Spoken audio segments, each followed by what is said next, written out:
Shalom Bapak Ibu Saudara yang terkasih di dalam Tuhan Yesus Kristus. Di minggu yang indah ini kita mau penuhi rumah-rumah kita dengan doa, dengan ucapan syukur kepada Tuhan. Sebab itu sebelum kita masuk dalam doa penyembahan kita, saya rindu untuk mengajak Bapak Ibu Saudara di rumah, kita berdoa terlebih dahulu sebab pertolongan Tuhan ajaib atas hidup kita. Terima kasih Tuhan Yesus, Engkau Allah yang baik dalam hidup kami, Engkau Allah yang setia. Sebab itu saat ini hati kami limpah dengan syukur Tuhan.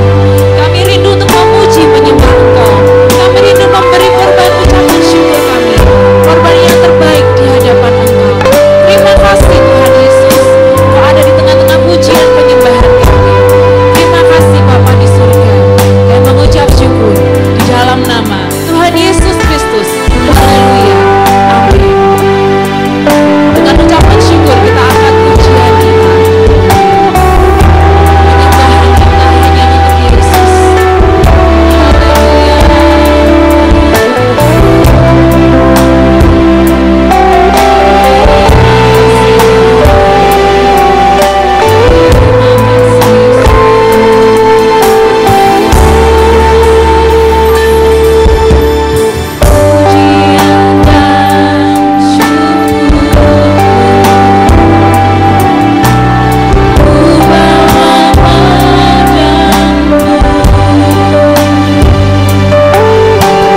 atas kami Tuhan. Sampai saat ini kami terus menikmati kasih setia-Mu. Terima kasih Tuhan Yesus, terima kasih. Kami rindu membawa penyembahan sukacita kami di hadapan Engkau. Terima kasih Tuhan, kami siap memuji menyembah Engkau. Haleluya, amin, amin. Hanya Yesus, Dia adalah Allah satu-satunya. Dia Allah yang pasti, firman-Nya ya dan amin untuk saya dan saudara.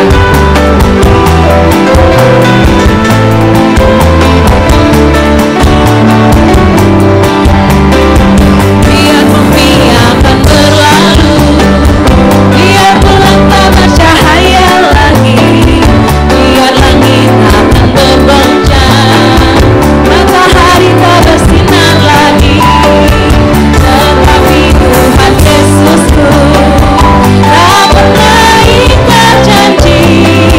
Semua yang difirmankannya pasti akan digenapi. Biar bumi akan berlalu, biar bulan tak bercahaya lagi, biar langit akan bergoncang, matahari tak bersinar lagi, tetapi Tuhan Yesusku tak pernah ingkar janji. Semua yang difirmankannya pasti akan digenapi.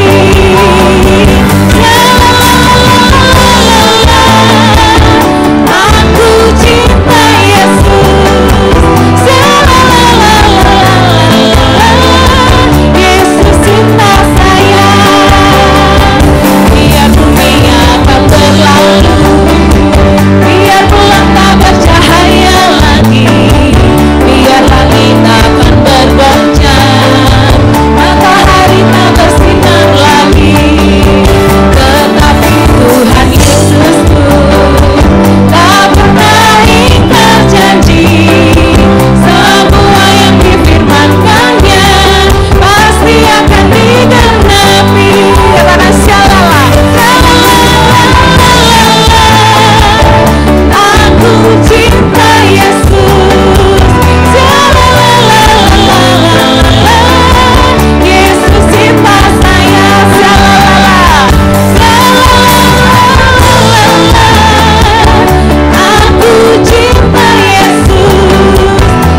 Allah yang mulia turun ke dunia untuk kita semua, untuk saya dan saudara, karena Dia mengasihi kita semua. Amin.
Tuhan yang kita boleh menikmati kebenaran firman Tuhan yang akan disampaikan oleh hamba-Nya.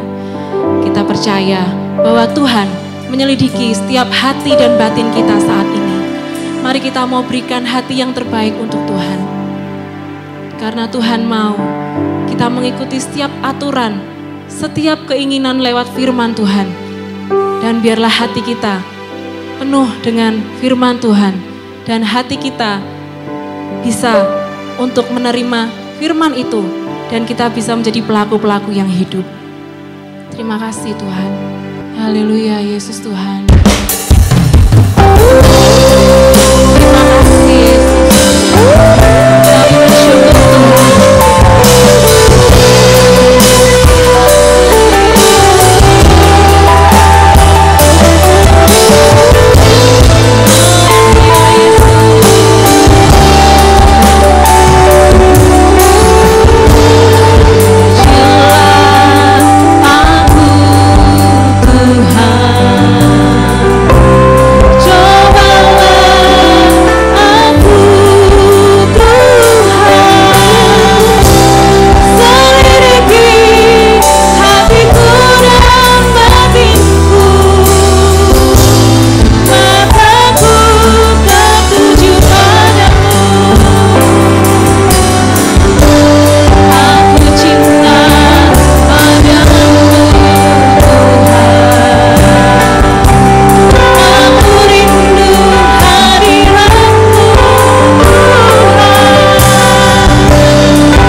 menjadi bibit yang baik, menjadi bibit yang boleh kami bagikan kepada orang lain, sehingga kami boleh menjadi berkat bagi orang lain. Kami siap menerima firman-Mu Tuhan. Dalam nama Yesus kami sudah berdoa. Haleluya. Amin.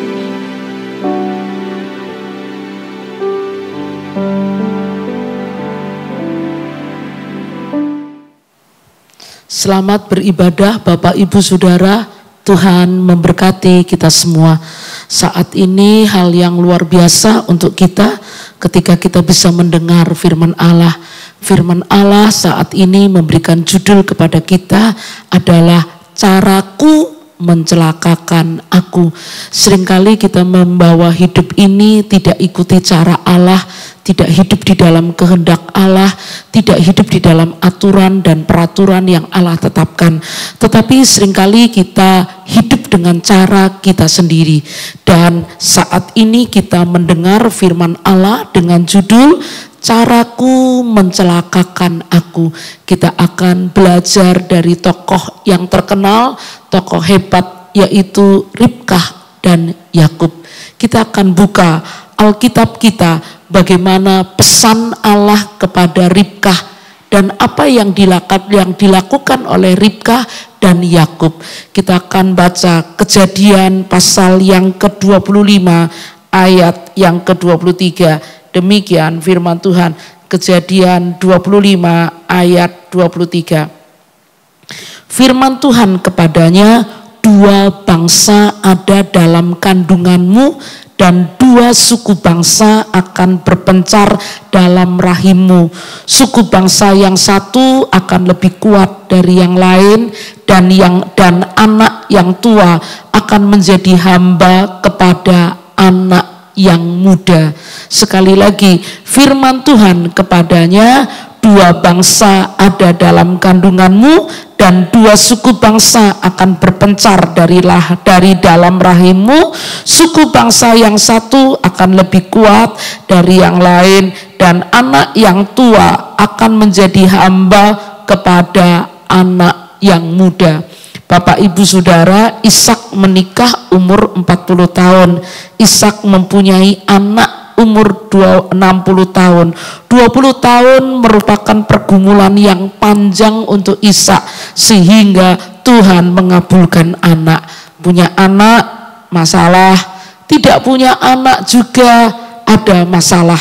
Dan kita lihat bagaimana Ishak berdoa untuk istrinya sehingga Ribkah mengandung dan dapat melahirkan anak. Firman Tuhan kepada Ribkah, firman Tuhan katakan, dua bangsa ada dalam kandunganmu dan dua suku bangsa akan berpencar dari dalam rahimmu. Yang suku bangsa yang satu akan lebih kuat dari yang lain dan anak yang tua akan menjadi hamba kepada anak yang muda. Nubuatan firman Allah untuk Ribkah adalah di dalam kandungannya ada dua anak, dua bangsa dalam kandungannya, dua suku bangsa yang berpencar di dalam rahimnya. Satu suku bangsa yang lain lebih kuat dan yang tua akan menjadi hamba kepada anak yang muda. Bapak Ibu Saudara, Ribkah melahirkan dua anak, Esau dan Yakub. Dan Alkitab menjelaskan Yakublah yang akan menerima hak kesulungan itu. Kita baca lagi dalam Roma pasal yang ke-9 ayat yang ke-10 sampai ayat yang ke-13. Demikian firman Tuhan, Roma 9 ayat 10 sampai ayat 13. Tetapi bukan hanya itu saja, lebih terang lagi ialah Ribkah yang mengandung dari satu orang, yaitu dari Ishak bapa leluhur kita. Sebab waktu anak itu belum dilahirkan dan belum melakukan yang baik atau yang jahat, supaya rencana Allah tentang pemilihannya diteguhkan bukan berdasarkan perbuatan tetapi berdasarkan panggilannya. Dikatakan kepada Ribkah, anak yang tua akan menjadi hamba anak yang muda, seperti ada tertulis, aku mengasihi Yakub tetapi membenci Esau. Ayat ini jelas bahwa menunjukkan yang menerima hak kesulungan adalah Yakub. Bapak, Ibu, Saudara, seharusnya Ribkah menerima pesan Allah itu diterima dengan baik dan ikuti caranya Allah. Tetapi kita lihat mereka tidak mengikuti caranya Allah. Justru Ribkah mempengaruhi Yakub untuk Yakub dan Ribkah mengikuti caranya sendiri dan tidak ikuti cara Allah. Apa yang dilakukan oleh mereka? Kita buka dalam Kejadian pasal 27 ayat 18 sampai ayat 27. Ayat yang panjang kita akan perhatikan bersama. Kejadian 27 ayat 18 sampai ayat 27. Demikian firman Tuhan. Demikianlah Yakub masuk ke tempat ayahnya serta berkata, "Bapa." Saud ayahnya, "Ya anakku, siapakah engkau?" Kata Yakub kepada ayahnya, "Akulah Esau, anak sulungmu." Mereka menggunakan caranya sendiri dan tidak sabar menanti janji Allah, tidak sabar menunggu ketetapan Allah, tidak sabar mengikuti cara dan kehendak Allah. Apa yang mereka lakukan? Yakub menipu. Di ayat 19 katakan, kata Yakub kepada ayahnya, "Akulah Esau, anak sulungmu. Telah kulakukan seperti bapa katakan kepadaku. Bangunlah, duduklah, dan makanlah daging buruan masakanku ini, agar bapa memberkati aku." Lalu Ishak berkata kepada anaknya itu, "Lekas juga engkau mendapatnya, anakku." Jawabnya, "Karena Tuhan Allah membuat aku mencapai tujuanku." Wow, luar biasa sekali. Yakub menipu dan Yakub menggunakan nama Allah, sehingga di sini dikatakan jawabnya, "Karena Tuhan Allah membuat aku mencapai tujuanku." Lalu kata Ishak kepada Yakub, "Datanglah mendekat, anakku, supaya aku meraba engkau. Apakah engkau ini anakku Esau atau bukan?" Maka Yakub mendekati Ishak ayahnya, dan ayahnya meraba serta berkata, "Kalau suara Yakub, kalau tangan Esau." Saudara, Yakub ikuti caranya. Padahal Tuhan sudah tetapkan, kamu akan menjadi hak sulung, kakakmu yang tua akan menjadi hambamu. Ayat 23, jadi Ishak tidak mengenal dia karena tangannya berbulu seperti tangannya Esau, kakaknya. Ishak hendak memberkati dia, tetapi ia masih bertanya, "Benarkah engkau ini anakku Esau?" Jawabnya, "Ya." Lalu berkatalah Ishak, "Dekatkanlah makanan itu kepadaku, supaya aku makan daging buruan masakan anakku, agar aku memberkati engkau." Jadi didekatkannya lah makanan itu kepada ayahnya, lalu ia makan. Dibawanya juga anggur kepadanya, lalu ia minum. Berkatalah Ishak ayahnya kepadanya, "Datanglah dekat-dekat dan ciumlah aku, anakku." Lalu datanglah Yakub dekat-dekat, diciumnya ayahnya. Ketika Ishak mencium bau pakaian Yakub, diberkatilah dia, katanya, "Sesungguhnya bau anakku adalah sebagai bau padang yang diberkati Tuhan. Aku akan memberikan kepadamu embun yang dari langit dan tanah-tanah gemuk di bumi dan gandum serta anggur berlimpah-limpah. Bangsa-bangsa akan takluk kepadamu dan suku-suku bangsa akan sujud kepadamu.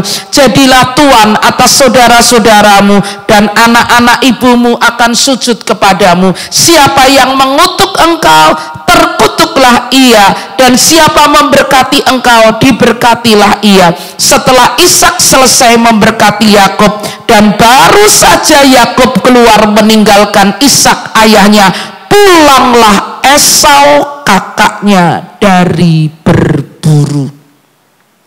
Bapak, Ibu, Saudara, pesan Allah kepada Ribkah bahwa anaknya Yakub akan menerima hak kesulungan. Tetapi yang kita lihat dari ayat firman Allah, Ribkah justru mempengaruhi Yakub untuk Yakub mengikuti caranya sendiri dan tidak ikuti cara Allah. Mereka melakukan dengan cara menipu untuk meraih berkat, untuk mencapai berkat. Mereka tidak ikuti kehendak Allah. Mereka ikut caranya sendiri dan caranya itulah yang mencelakakan. Kembali kita baca dalam Kejadian 27 ayat 35 sampai 36. Jawab ayahnya, adikmu telah datang dengan tipu daya dan telah merampas berkat yang untukmu itu. Adikmu telah datang dengan tipu daya dan telah merampas berkat yang untukmu itu. Dia untuk mencapai berkat dengan caranya sendiri dan tidak ikuti cara Allah. Ayat 36, kata Esau, bukankah tepat namanya Yakub karena ia telah 2 kali menipu aku. Hak kesulunganku telah dirampasnya dan sekarang dirampasnya pula berkat untukku. Lalu katanya, apakah Bapak tidak mempunyai berkat lain bagiku? Bapak, Ibu, Saudara, kita bisa melihat Allah sudah tetapkan bahwa mereka akan terima berkat, mereka akan menerima hak kesulungan, tetapi yang kita lihat mereka tidak sabar menanti Tuhan, mereka tidak sabar menunggu Tuhan, mereka tidak mengikuti caranya Tuhan, mereka mengabaikan pesan Allah dan menggunakan caranya sendiri. Kita bisa lihat bagaimana Ribkah mempengaruhi Yakub untuk Yakub menggunakan cara yang tidak sesuai dengan kebenaran firman Allah. Dia menipu, dia merampas hak kesulungan dengan cara yang tidak baik. Dan kita lihat akibat menggunakan caranya sendiri ada 2 hal, memendam amarah untuk selamanya. Terjadilah konflik antara Esau dengan Yakub. Terjadilah konflik yang panjang, terjadilah kemarahan yang panjang antara Esau keturunan orang Edom dengan Yakub keturunan orang Israel. Saya akan bacakan dalam Kejadian 21-27 ayat 41 sampai 46. Esau menaruh dendam kepada Yakub karena berkat yang telah diberikan oleh ayahnya kepadanya. Lalu ia berkata kepada dirinya, hari-hari berkabung karena kematian ayahku tidak akan lama lagi. Pada waktu itulah Yakub adikku akan kubunuh. Marah Esau. Ketika diberitahukan perkataan Esau anak sulung itu kepada Ribkah, maka disuruhnyalah memanggil Yakub anak bungsunya, lalu berkata kepadanya, Esau kakakmu bermaksud membalas dendam untuk membunuh engkau. Jadi sekarang anakku, dengarkanlah perkataanku, bersiaplah engkau dan larilah ke Laban saudaraku ke Haran, dan tinggallah padanya beberapa waktu lamanya sampai ke Geraman, dan kemarahan kakakmu itu surut daripadamu, dan ia lupa apa yang telah engkau perbuat kepadanya. Kemudian aku akan menyuruh orang menjemput engkau dari situ, dan mengapa aku akan kehilangan kamu berdua pada satu hari juga. Kita bisa lihat akibat caranya sendiri. Ribkah berkata, mengapa aku akan kehilangan kamu berdua pada satu hari juga. Ayat yang ke-46, kemudian Ribkah berkata kepada Ishak, aku telah jemu hidup karena perempuan-perempuan Het itu. Jikalau Yakub juga mengambil seorang istri dari antara perempuan negeri ini, semacam perempuan Het itu, apa gunanya aku hidup lagi?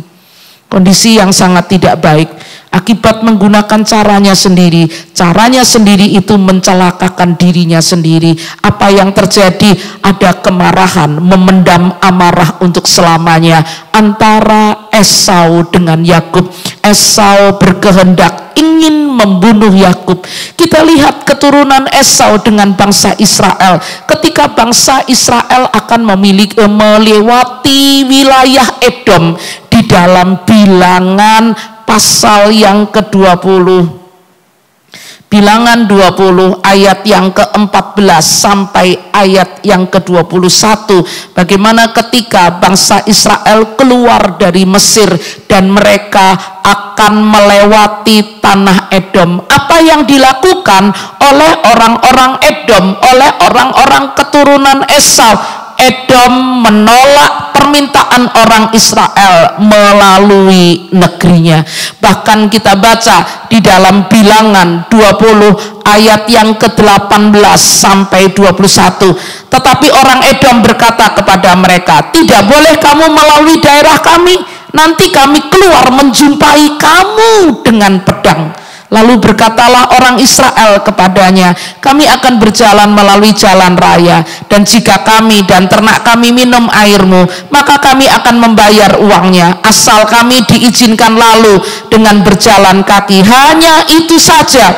Tetapi jawab mereka, tidak boleh kamu lalu. Maka keluarlah orang Edom menghadapi mereka dengan banyak rakyatnya dan dengan tentara yang kuat. Ketika orang Edom tidak mau mengizinkan orang Israel lalu dari daerahnya, maka orang Israel menyimpang meninggalkannya. Bapak, Ibu, Saudara, kita bisa lihat bagaimana kemarahan dari keluarga keturunan Esau, orang-orang Edom.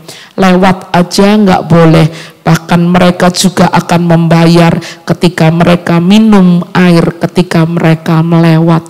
Tetapi kita bisa lihat mereka menolak, mereka menghadapinya dengan pedang, sehingga orang Israel menyimpang dan meninggalkan wilayah Edom. Kita bisa lihat akibat menggunakan caranya sendiri, memendam amarah untuk selamanya. Kita lihat juga dalam kitab Amos pasal 1 ayat 11 sampai ayat yang ke-12. Demikian bukan hanya di zaman Musa, tetapi Amos pasal 1 ayat 11 sampai 12. Beginilah firman Tuhan, karena 3 perbuatan jahat Edom, bahkan 4, aku tidak akan menarik kembali keputusanku. Oleh karena ia mengejar saudaranya dengan pedang dan mengekang belas kasihannya, memendam amarahnya untuk selamanya, dan menyimpan gemasnya untuk seterusnya. Luar biasa, dari ayat ini dikatakan orang-orang Edom adalah orang-orang yang mengekang belas kasihan, orang-orang yang memendam amarahnya, orang-orang yang menyimpan gemasnya untuk selamanya. Dari Mazmur 137 ayat yang ke-7. Mazmur 137 ayat yang ke-7.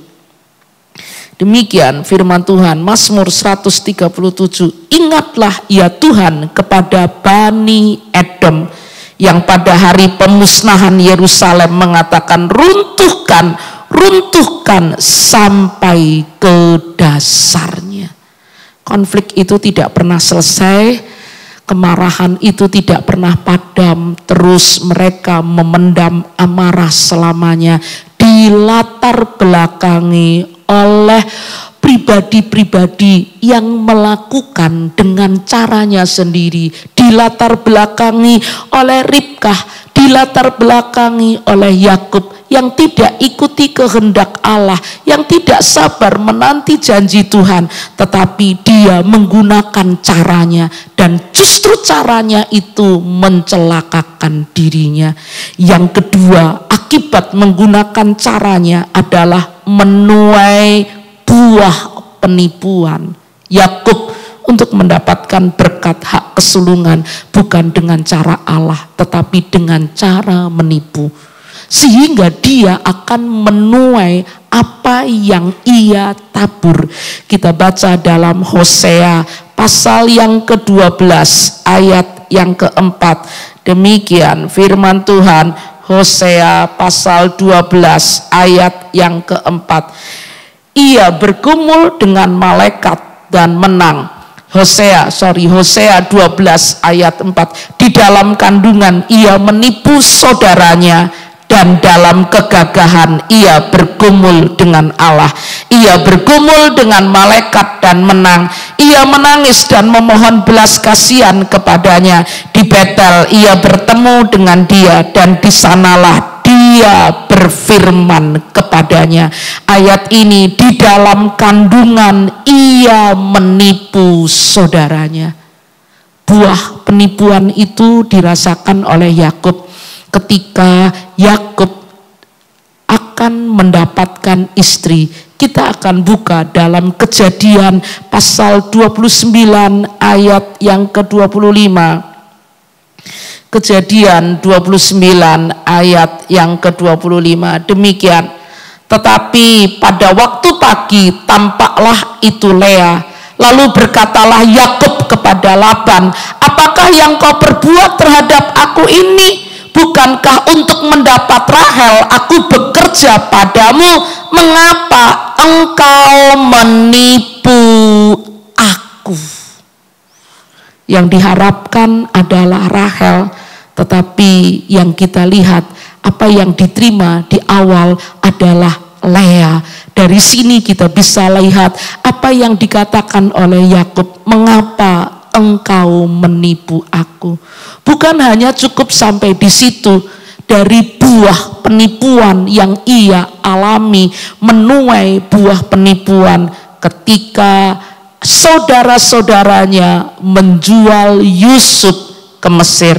Apa yang kita lihat? Kejadian pasal 37 ayat 31 sampai ayat yang ke-36. Demikian firman Tuhan.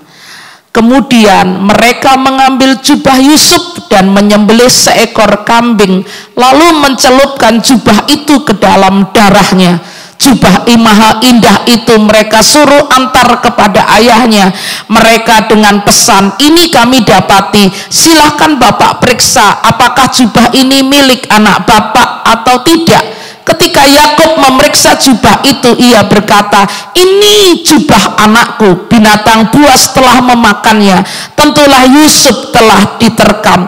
Dan Yakub mengoyakkan jubahnya, lalu mengenakan kain kabung pada pinggangnya, dan berkabunglah ia berhari-hari lamanya karena anaknya itu. Sekalian anaknya laki-laki dan perempuan berusaha menghibur dia, tetapi ia menolak dihibur serta katanya, tidak, aku akan bergabung sampai aku turun mendapatkan anakku ke dalam dua dunia orang mati. Demikianlah Yusuf ditangisi oleh ayahnya. Adapun Yusuf dijual oleh orang Midian itu ke Mesir kepada Potifar, seorang pegawai istana Firaun, kepala pengawal raja.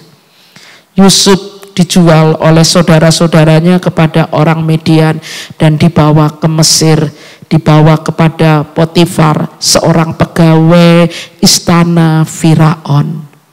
Dan apa yang dilakukan oleh saudara-saudaranya, jubah yang maha indah itu dicelupkan kepada darah seekor kambing.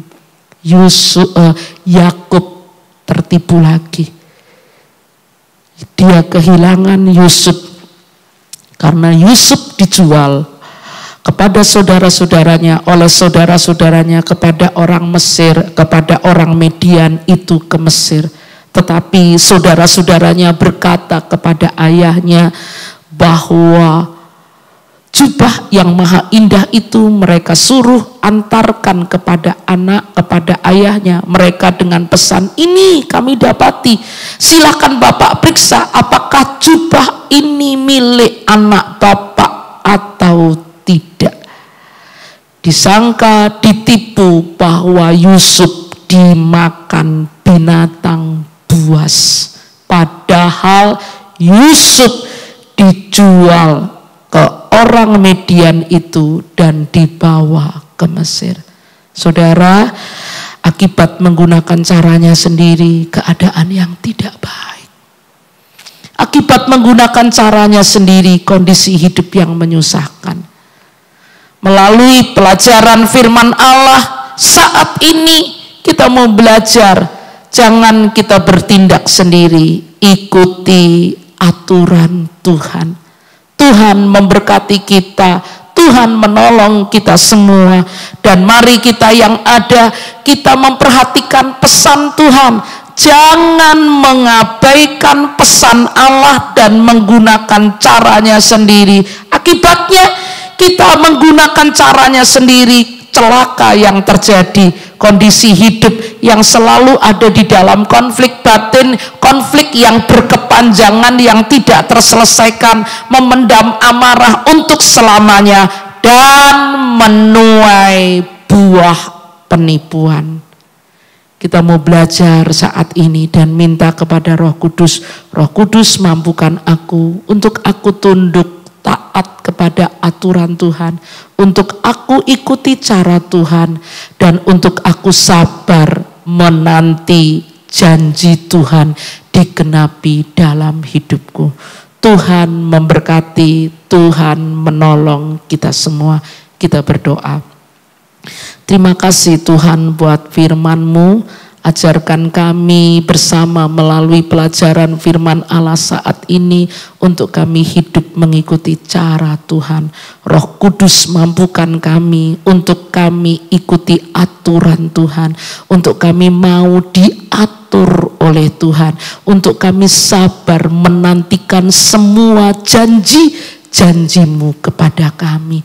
Mampukan Roh Kudus untuk kami taat, tunduk pada otoritas Allah dan cara Allah. Ampuni kami kalau kami seringkali menggunakan cara kami sendiri, sehingga kami kehilangan damai sejahtera, kehilangan persekutuan yang indah, kehilangan berkat-berkat-Mu. Terima kasih Tuhan, Engkau memberkati, Engkau menolong kami semuanya. Akhir dari ibadah saat ini, berkat Allah Bapa, penyertaan Allah Anak, kekuatan, sukacita, semangat, damai sejahtera dari Allah Roh Kudus turun ke atas kita mulai saat ini sampai Engkau datang.